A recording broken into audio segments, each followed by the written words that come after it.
Hello. So welcome to this event. This is an event we've called Quantum Queries and Astronomical Questions. So I'm joined here by Dr. Phil Sutton, who's going to talk about astrophysics.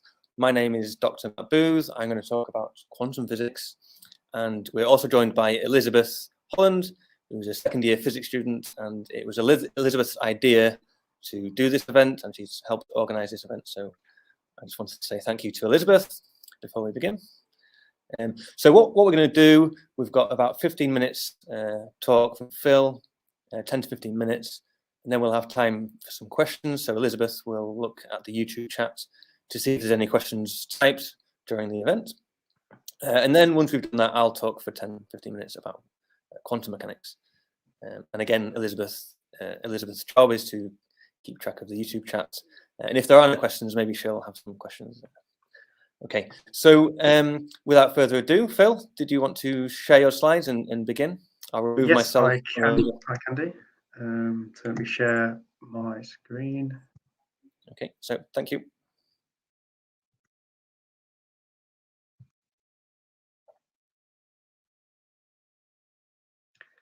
Okay, so hopefully you can see my slides there. So yeah, as Matt said, I just kind of want to give a 10-15 minute talk around some of interesting questions in astronomy, questions that you may think you know the answer to, but actually there's an alternative answer to them, or they're not as simple as you think. So the first one really is, how many moons does the Earth have? Well, we're quite familiar with our main one. We see it in the sky all the time. There's an image kind of the what we classify as the dark side of the moon. That's the back edge, the edge that we can't really see from Earth. But it's not the only one.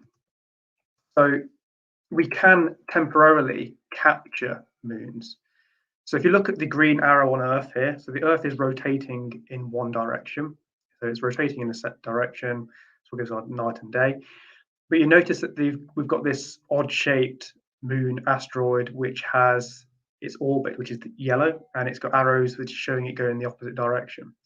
Now, normally, if a moon has formed with a planet, it would orbit in the same plane as the orbital, or the rotation as the planet. So you have to conserve things like the angular momentum and angular energy. But if they form together, they would typically be going the same direction. But you can capture an object. If it gets too close, it can get captured by the gravitational field of the larger object, and it ends up on this bit of a peculiar orbit. And this is what can happen with captured objects. So we do have one. We actually have a few. So this is a temporarily captured one, and this is a simulation to show the orbit as it was captured. So this is the purple object, which is a small object, and it's called 2020 CD3.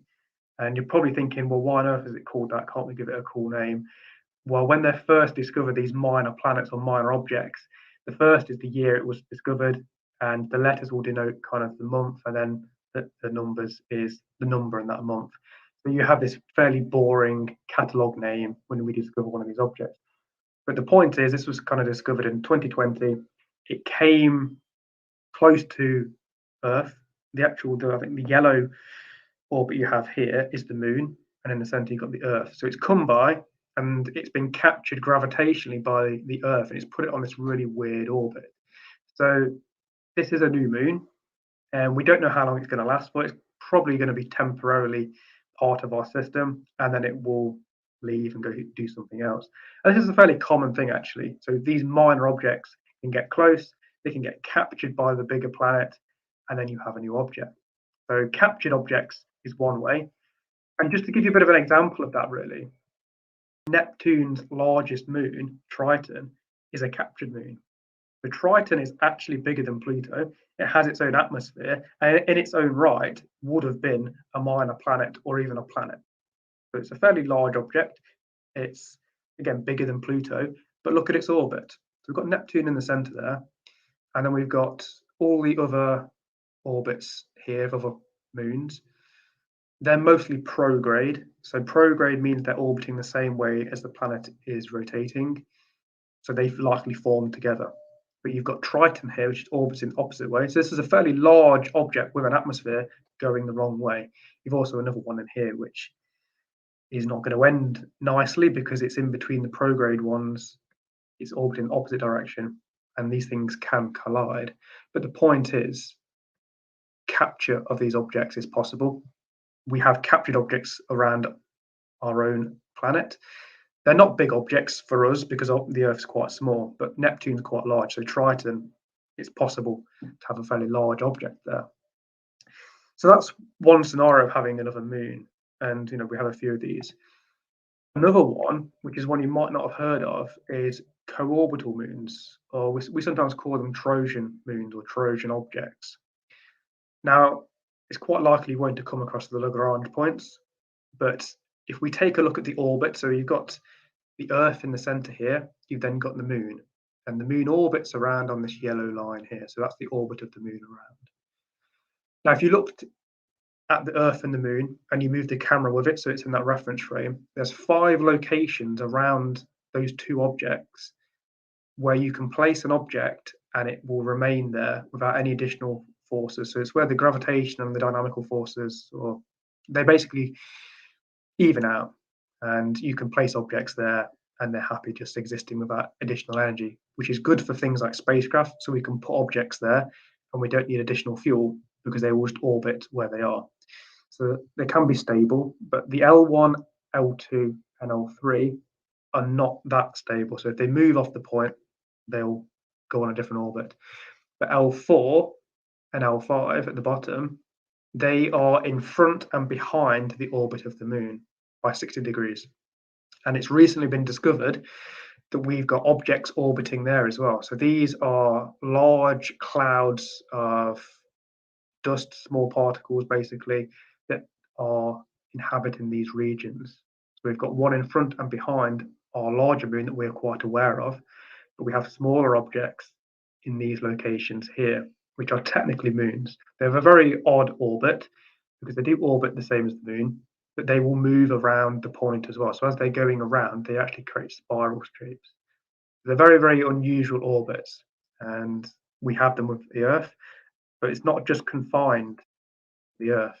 So actually, Saturn is probably the best example of this kind of setup. So we have one of the larger moons, Thetis, here, which is classified as Moon 1 in the picture. We then have Callisto and Calypso, which is, so Callisto is the one leading Trojan moon, and Calypso is the trailing one. So you've basically got these 3 moons all orbiting together, one in front and behind.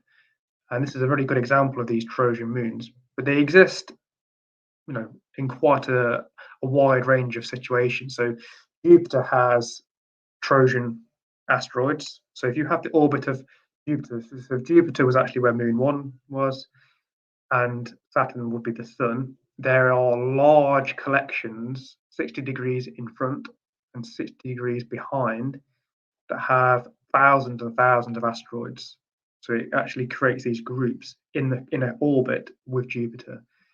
So these are quite widespread throughout the solar system. And they look unusual, but they are classified as moons. And we do have examples with Earth. And actually, we have a few examples, not just the clouds, but we have examples that are sharing an orbit with Earth. And one of the scenarios that supposedly formed the Earth-Moon system was a minor planet located at the L4 or L5 Lagrange point, which then somehow came a little bit too far away from the point, and there was a slow collision with the two. There was originally a scenario that formed the Earth-Moon system was from these. So that was the first unusual question or answer with regards to astronomy, and it was to do with the moons. And then I just want to finish on one that you probably realised, but not realised why. So if you look into the sky, you will notice you'll never see a green star. So there's a whole range of different colours of stars. Most colours you'll come across. There's some nice images here of clusters. So you've got an open cluster here, and you've got some nice bright blue stars, some yellow orange stars, white stars. Same again over here. You've got a globular cluster, which is an old structure really. Lots of old red stars. You've got blue stars there, white stars, no green stars. So why are we not really seeing any of these green stars? Well, technically they are there. It's not like they don't exist. It's more to do with our eyes. It's a visual problem for humans in the way that we perceive the visible light coming to us, which is why we see blue, red, white, all the other colours. So if we look at the sun, and Matt will probably mention more about black body radiation in his talk, it overlaps a little bit.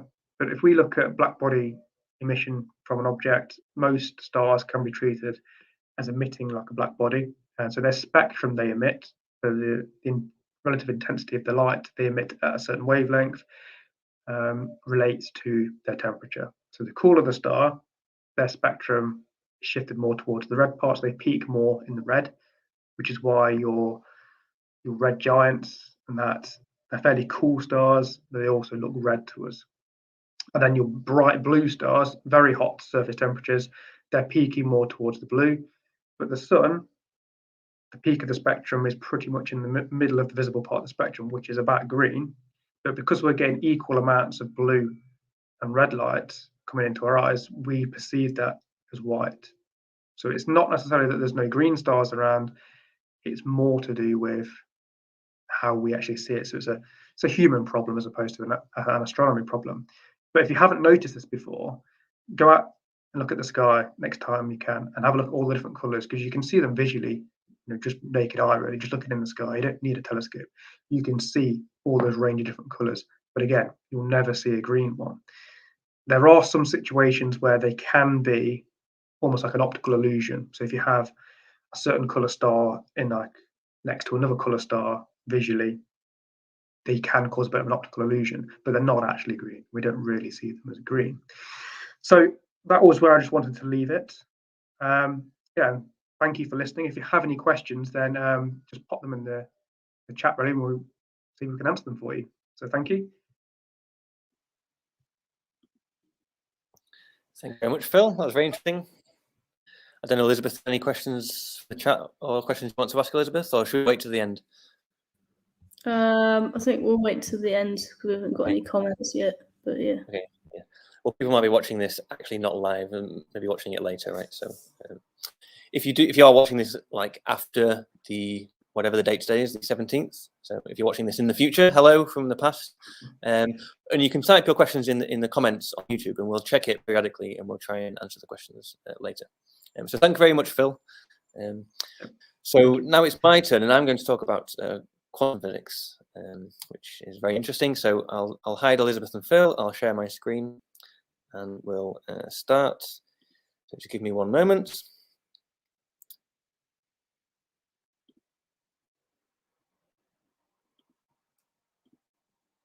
So it's going to go to one of these infinity patterns for a second until I do this and start playing.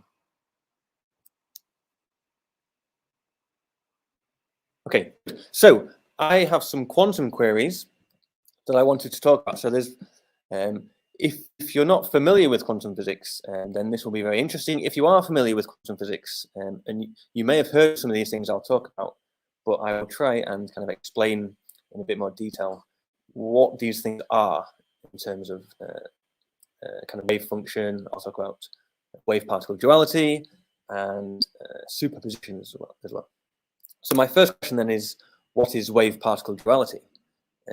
So I'll start just by going through the history of the human kind of understanding of light.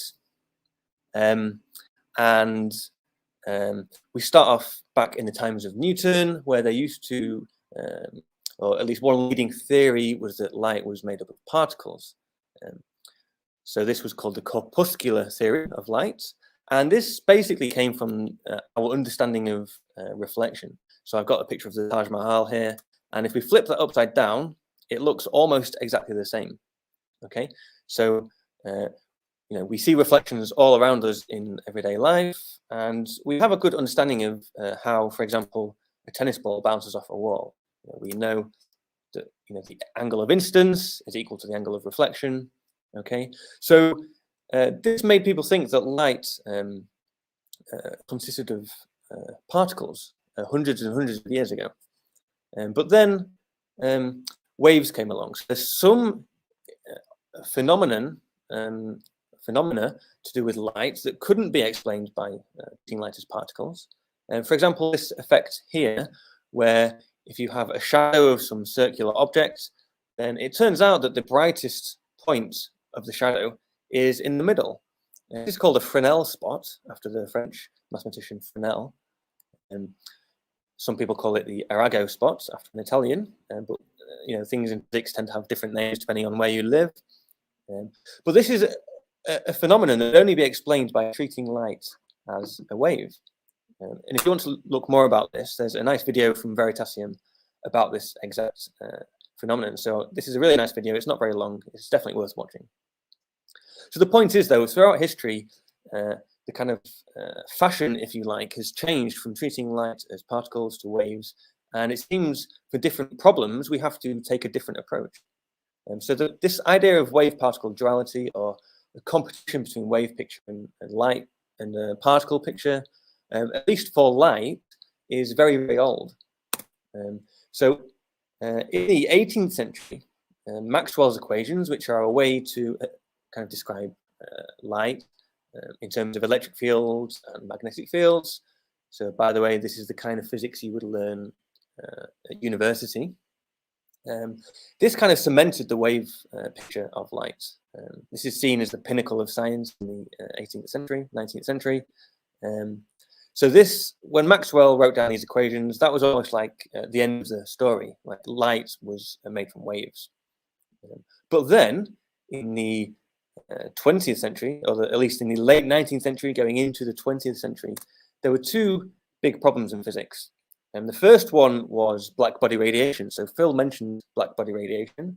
And basically the idea is that the color something emits depends on its temperature. So you see here, there's a nice picture of a fire. You can see some parts are yellow, some parts are red. And even at the top left, there's some parts that are blue. And this is because these different parts are at different temperatures. So temperature, the color of an object depends on its temperature. And this, you've seen this kind of similar plot in Phil's talk. But what I'm showing that Phil didn't have is the difference between the modern theory, which are these colored curves, and the old classical theory. Okay, the old classical theory really didn't predict very well what we would see. It didn't work. But it wasn't until Max Planck came along and said, what if light is composed of small little packets of energy, so small little parcels or particles of energy. So we kind of came back to this particle picture of light, and it works. Planck could recreate these actual experimental curves using a new theory that treated light as particles. So we treated energy as coming in small units of energy. And this is where the name quantum comes from, a fixed quantity of energy. So Einstein kind of took this idea, what he thought was a good idea, and he applied it to a different problem. So the second problem with physics at the turn of the 20th century was the photoelectric effect.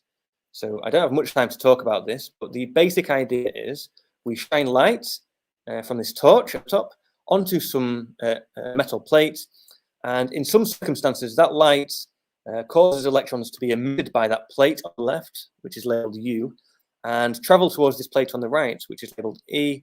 And if that happens, that completes a circuit and the light bulb will turn on. So what we see is that if we use red light, then that doesn't happen. Even if we make the light very intense, we still don't turn the light bulb. If we increase or change the color of the light to yellow, then we get the same effect. Nothing happens. And even for green, sometimes nothing happens. But when we get to a certain color, for example, blue, then the light bulb will turn on. So what this tells us is that there's some property of light that depends on the color and not the intensity. So this could be explained by a particle picture of light. So if each little particle of light has a certain amount of energy, then that has enough energy to affect this metal plate and, as I kind of described, to turn on the light bulb. But if the individual particles of light don't have that energy, then no matter how many of them you shine at the metal plate, then you don't get this current. Okay, so it's the energy of the individual particles that matters in some circumstances, not the total energy or the total number of particles or the intensity. Okay, so that's the photoelectric effect, and that was also explained by treating light as particles. So that is what wave-particle duality is. It's this idea that light has some wave effects and some particle effects. But then in science, especially in physics, we like this idea of symmetry. And then Louis de Broglie came along. So this is how you say this word. De Broglie came along and said the opposite. So if light, which we thought was a wave, can behave like a particle, can particles, such as electrons or protons, can they therefore behave like waves? And he posited that this could be true. And indeed, it turns out that it is. So for a particle, we can associate some wavelengths with that particle that depend on its momentum. So particles with lots of energy have long wavelengths, short wavelengths, and particles with small energy or small momentum have long wavelengths. So we can really talk about the wavelengths of a particle. So you may have seen this before. This is the double slit experiment. So this thing here is what we call an electron gun. We heat some metal wire and that emits electrons, and we fire them at some double slit. Okay, and the question is, what do we see on the other side? Well, if we think of the particles or electrons as little tennis balls, okay, and we kind of bat them towards this double slit, we'd expect only the ones that kind of go through the slit to go straight through the slits, and we'd maybe see kind of this double peak pattern, right? One peak from the top slit and one peak from the bottom slit. So this peak really is just like the intensity of light bulb of tennis balls that we see. So this is quite straightforward to understand. This is what we'd expect if particles such as electrons were indeed particles.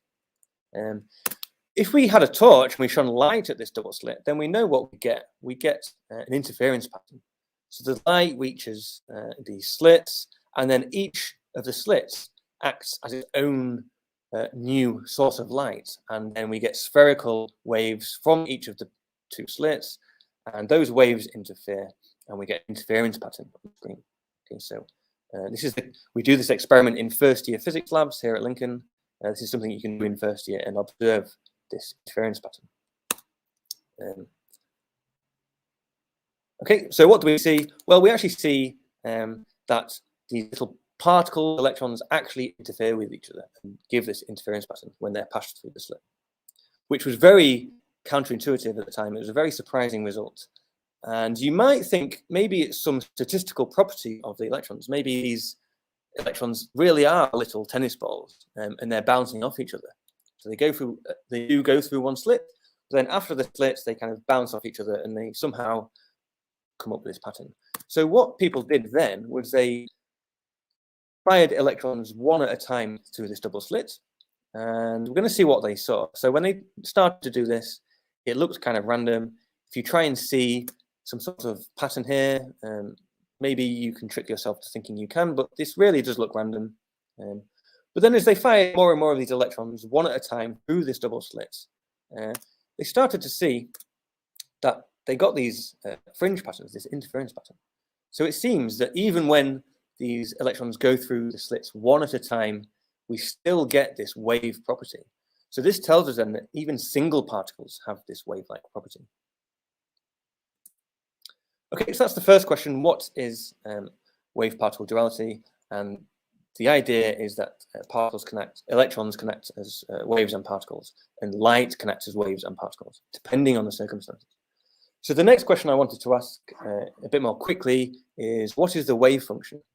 So you may have heard of this idea of a wave function. So what is that?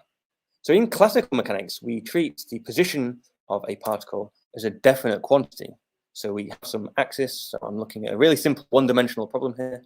We specify some origin, and we can talk about the precise position of this particle using some coordinate x. And we can use Newton's law, which hopefully you've seen before, to predict what happens to this particle given some applied force. It's going to move around. But in quantum mechanics, we take a very different approach. So we define something called the wave function. It's given this Greek letter psi. It's just a Greek letter. This is some function that describes the position of this particle. But the point is, instead of having some definite points, we have some distribution of possible positions. Okay, so we don't know exactly where the particle is. We just have some distribution, some function that takes some shape. So what is a wave function? Well, let's first ask, what is a function? So a function is some mathematical object that takes in some input. So we input some variable x, we turn this machine, and we output some variable y. So the function would be written y equals the function of x. We input x and we output y. So what is a wave function? Well, it's a function, except the input here is a position, and the output is some number c. Okay, and this number c is a probability amplitude. So we have a wave function, we put in some position, and the output of that function is some probability amplitude. And if we square this probability amplitude, that tells us the probability of finding some particle at that position. So here we have position x1 at the middle of this peak. This c1 that corresponds to x1 is going to be quite large. It's the square of this output of this function. If we took x1 to be kind of towards 0, where this curve is quite low, then c would be quite low, and the probability of finding the particle would be quite low. So instead of using Newton's law to predict exactly what happens to a particle, we use the Schrödinger equation, which I know looks very complicated, and you'll learn about this at university if you do physics. But what we use this to do is to look how the wave function changes over time. And this tells us how the probabilities change over time. So quantum mechanics is inherently probabilistic, and we describe these probabilities using a wave function. So the last question I wanted to answer in a couple of minutes, hopefully, is what is a superposition? So you may have heard people say something like, quantum mechanics tells us that things can be in two places at once, which kind of sounds strange. So what exactly do they mean when they say this? So we'll consider an example of a classical coin versus a quantum coin. So imagine we have a coin that could be heads or tails, okay?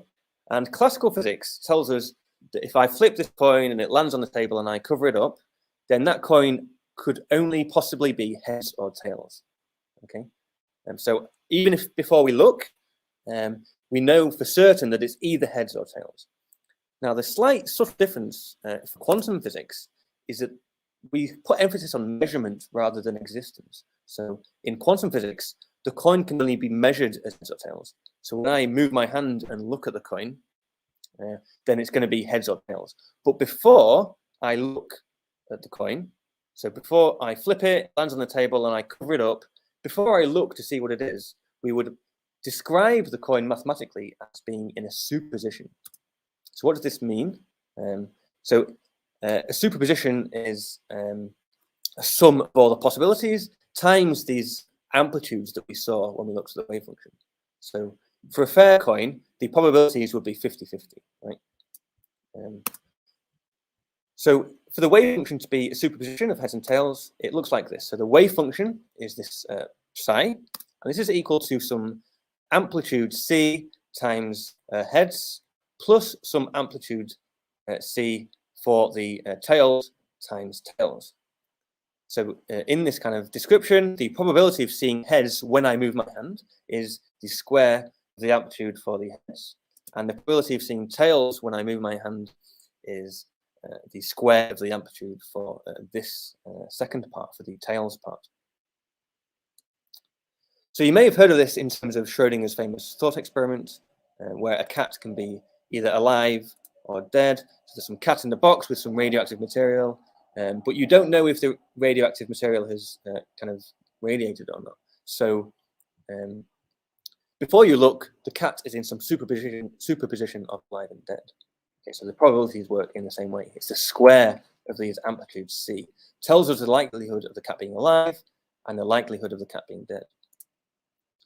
So I just wanted to end by saying that this probably sounds very weird, the fact that two things can be, we can't say exactly whether something's true or false. It can be in some weird mathematical combination of the two.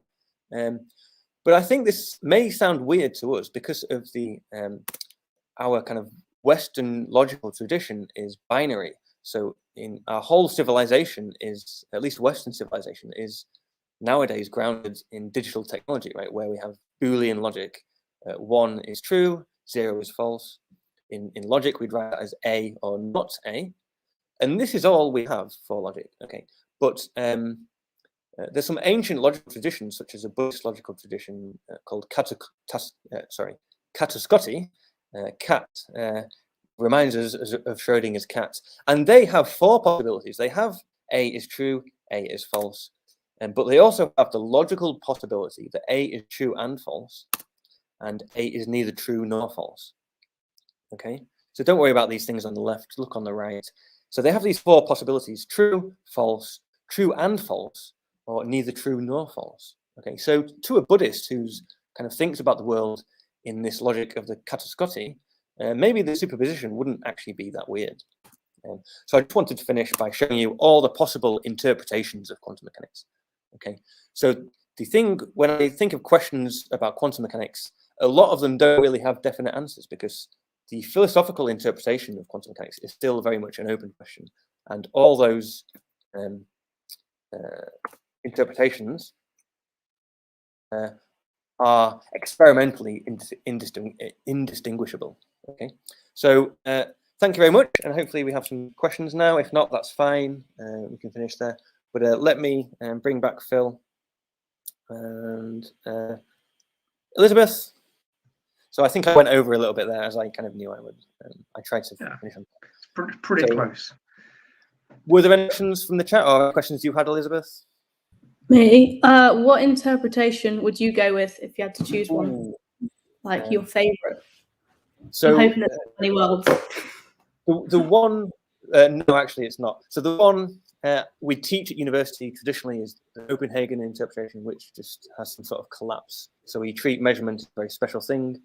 The act of measurement collapses the wave function into one of these possibilities. So we have some wave function that could be in a superposition of dead or alive, or heads or tails, and we measure it. I remove my hand off the coin and we measure it, and then suddenly, out of nowhere, by magic, one of these possibilities manifests as reality. And this, we kind of have some technical way of describing that. That's the Copenhagen interpretation. That's what we teach. I'm starting to come around to one called the pilot wave interpretation. So we've recently had a member of staff start at Lincoln who's an expert in so-called Bohmian mechanics, pilot wave interpretation, and he's slowly convincing me that that could be the case. And I don't like many worlds theory. This is many worlds theory is that when you measure a superposition, then the universe splits into 2, where one of the possibilities happens in one universe and the other possibility happens in the other universe. Okay, I don't like that, because I think you have to have a much better reason to invoke a completely new universe. We have no evidence for that, so I think it's towards the bottom of my list. But you said you hoped I would say that one.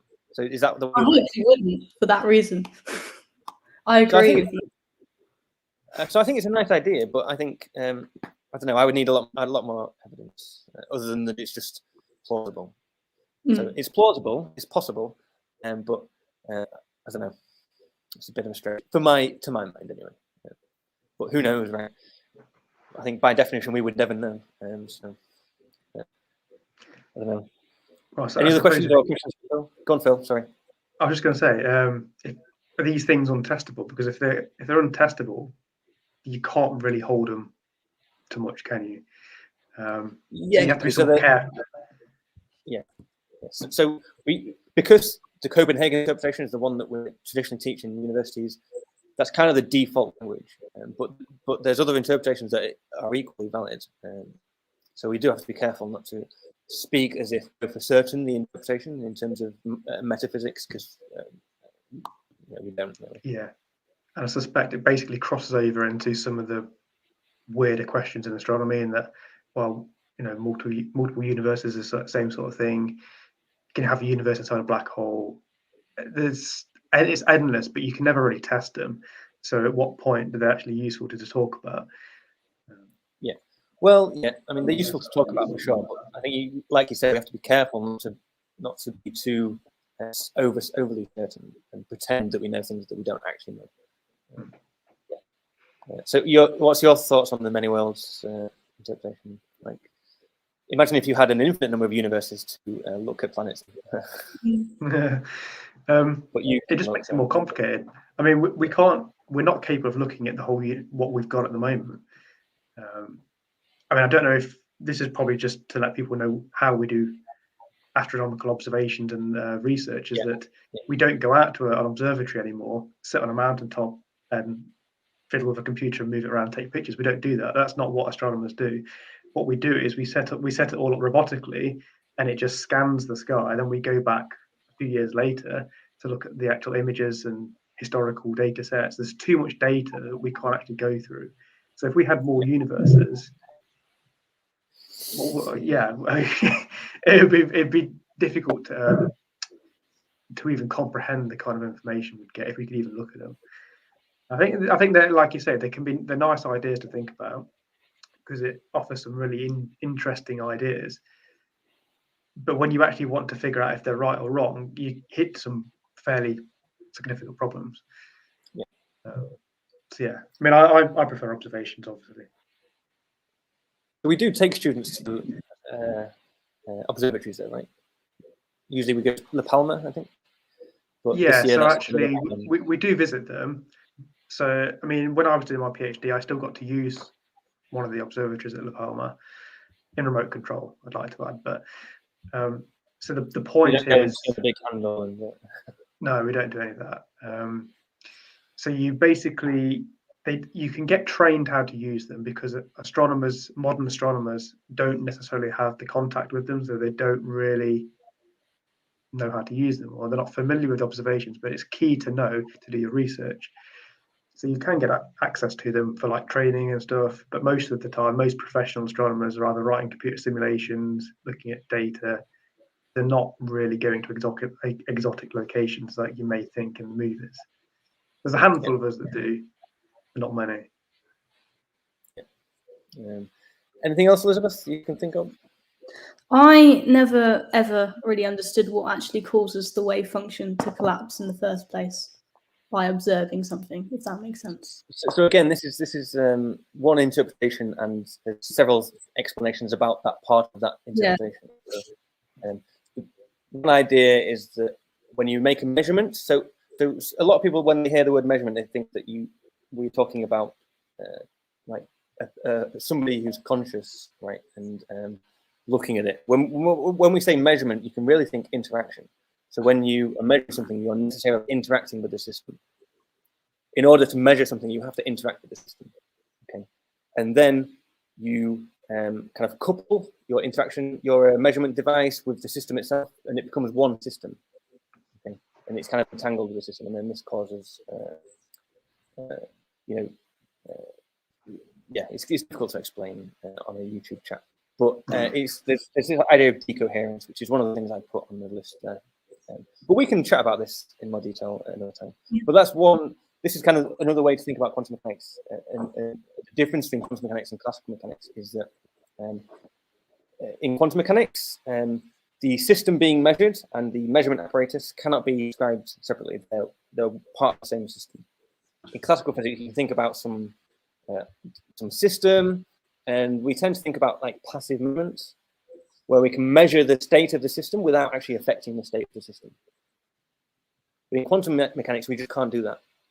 When we measure, we interact, and that affects the system. So this is kind of connecting between the system being measured and the measurement apparatus itself. So quantum mechanics is all about measurement. Some interpretations of quantum mechanics, the whole kind of notion of reality is measurement itself. So measurement is what creates reality, right? So I don't know if that answers the question. Yeah, but I'm sure we'll discuss this at another time. Okay, so I think we can stop there. We've gone over time anyway already. So okay, so I want to say thanks to Phil for the talk, and thanks again to Elizabeth. So for Elizabeth to come up with this idea and help arrange it whilst doing lectures and stuff.